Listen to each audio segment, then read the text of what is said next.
Bonsoir à vous, j'espère que vous portez bien. Moi également. Je réponds au nom de Chrysla, ou alors votre assistant conseil en assurance. Bon, aujourd'hui, nous allons parler des mouvements possibles que vous pouvez faire sur vos contrats d'assurance retraite.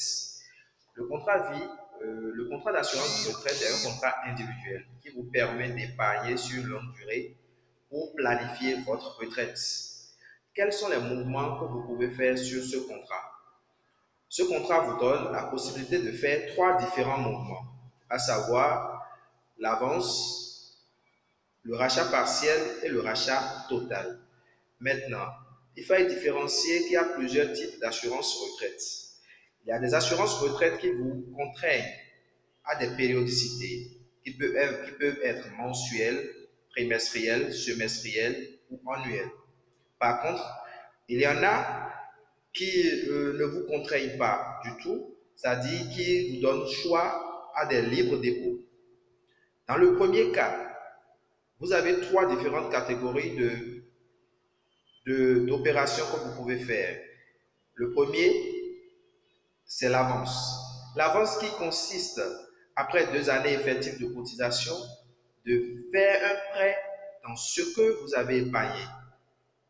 Vous voyez un peu. Donc, comme je l'ai dit tout à l'heure, c'est un prêt que vous allez rembourser dans le temps afin qu'au terme du contrat, vous puissiez avoir la totalité du capital qui est garanti sur les conditions spécifiques.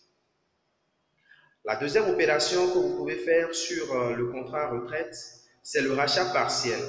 Le rachat partiel est une opération qui vous permet de prendre une partie de votre épargne sans pouvoir le retourner.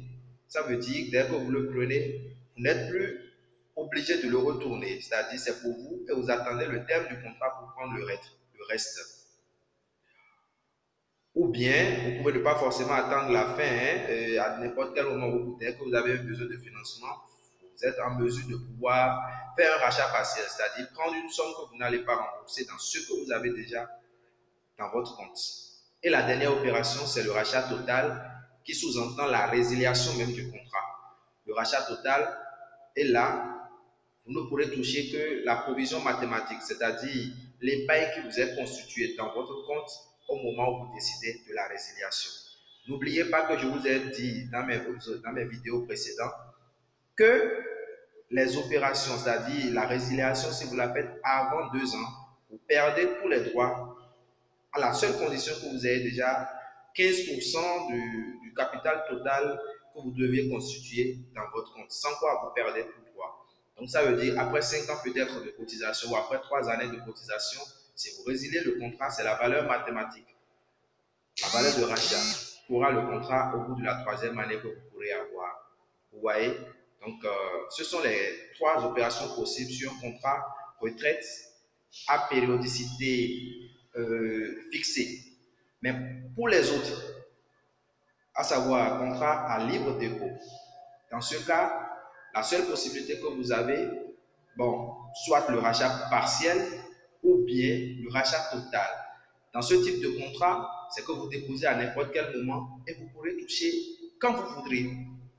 Donc, là, ça vous donne droit soit à un rachat partiel ou bien à un rachat total. Vous comprenez un peu? Donc, compte tenu de votre besoin, vous pourrez vraiment faire le choix, vous demander conseil afin qu'on puisse vous assister dans le choix du plan retraite qui va vraiment aller avec vous et compte tenu de votre secteur d'activité. C'est tout ce que j'ai à partager avec vous sur le choix concernant les plans retraite. J'avoue, pour les autres plans, études et autres, nous en reviendrons dans nos prochaines vidéos. Merci beaucoup à vous pour votre attention et bon appétit à vous.